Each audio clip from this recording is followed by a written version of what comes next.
tokyalabika owedda nga alabika mu pale tabula n'ebyo n'ebyamabala wabivaako? Nabivaako kituufu. Nakulamu ndowooza myaka gyegyo. Naye nga mbeerayo wemba kiri necessary. Yeah. Okusaasanya mwakukoowa? Tusaasaanya ate kati tusaasaanyiza ku famire baagalwa gye tusaasaanyiza eyo. Yeah.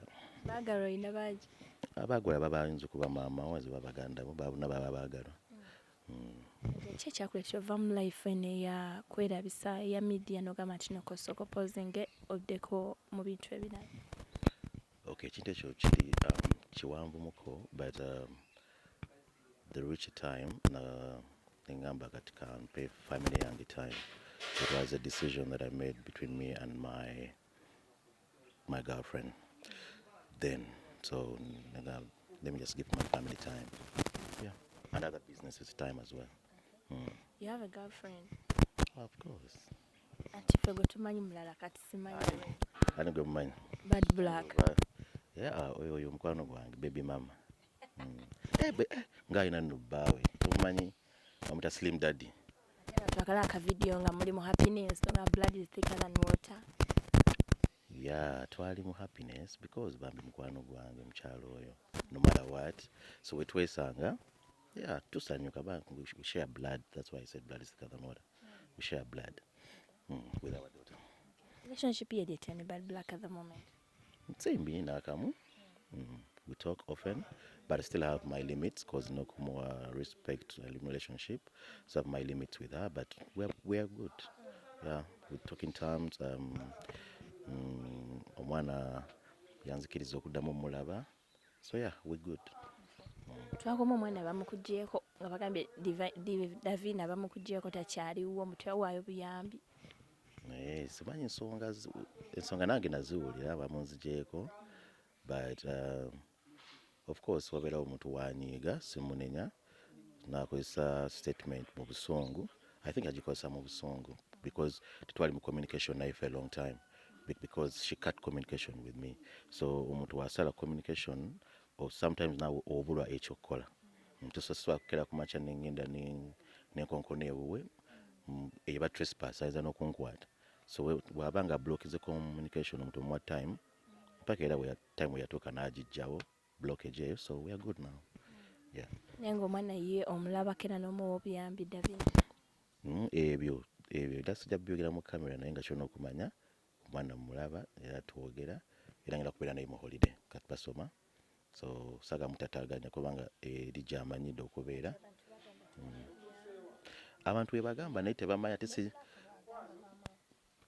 ati kangabe nkugambye true for some time nali sikikola because you're blocking communication. Yeah, but see wekyali before of course newe yakikola naye nga siina we. So sijja kwewakana mu sometime natuka ekiseera nga simuwuliza sibeerawo. So obuyambi busimuze obutatuuka because of the parent fights or whatever it is. So that's why era bwetwatuuka ntugamba no for the good of the girl tujjewo embeera. Omwana ali myaka ngemeka ito? She's 12. Yeah, she's making 13 this year. Mumuzeeko because ennaku zino mukwatagana bulungi wamupositinze ne ku birthday Bad Black. Munaye mukwano gwange naye nga bajja kumuzzaako ne bbaawe ate tekisoboka. Goinayo. Anyway, but that's it. Bambi Davina mame wa jamuzzaako nadda ayinayo ka baby brother.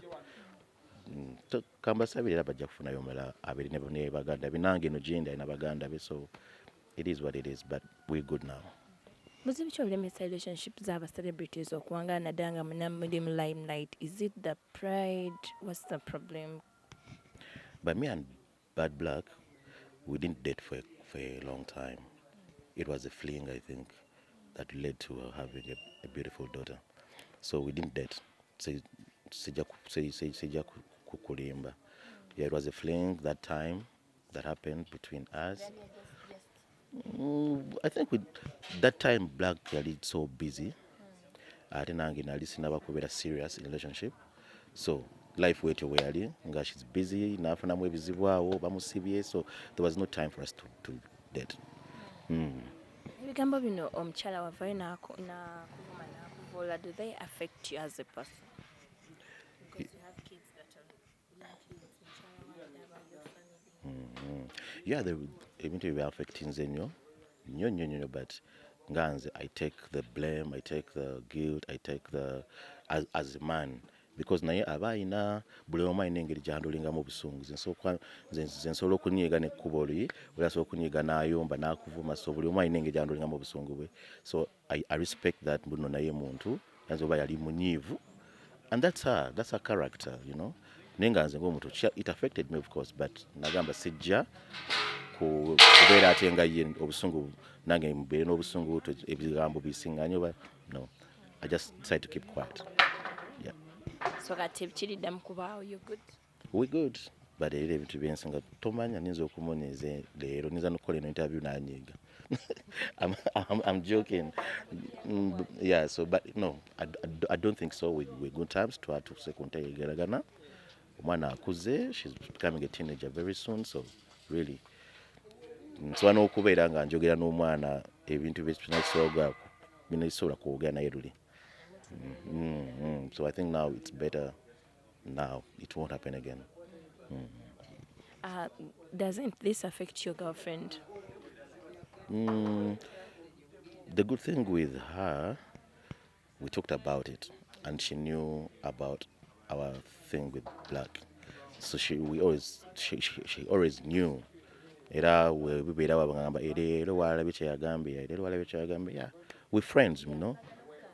Sometimes abiraba okusooka nze kuba nze Black yali yambulookinga buli wamu, so ebiseera ebisinga nga ndwawo nnyo okulaba ebintu bye byaba akoze naye. Yeah, so we talk about it and it is what it is. So girlfriend tumwanjula ddi tuve mu byekyayi? Kamale okwetereeza. Okwanjula batya, like officially? Yeah, very soon. But I mean, I engaged her, so I think the next step will be. Since tukulabyeko abantu bakusuubiremu ki, because kati wali mu Uganda ogambe togenda kuddamu fuluma up to like next year, bakusuubiremu?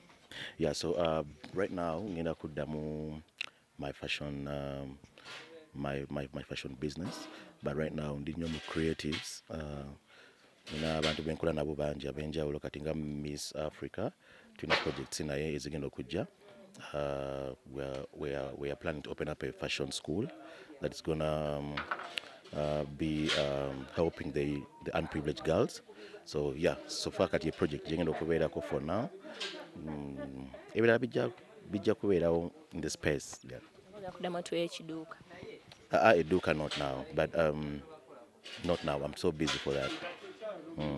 Twakulabako ne Nina Rose mubala kati. Nina Rose muyimbi, right?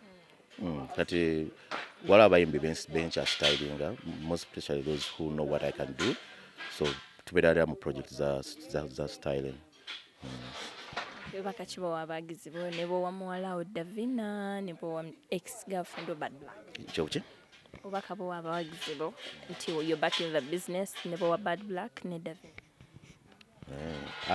Obaka leka mu Davina. Yeah. I know one time ajja kubula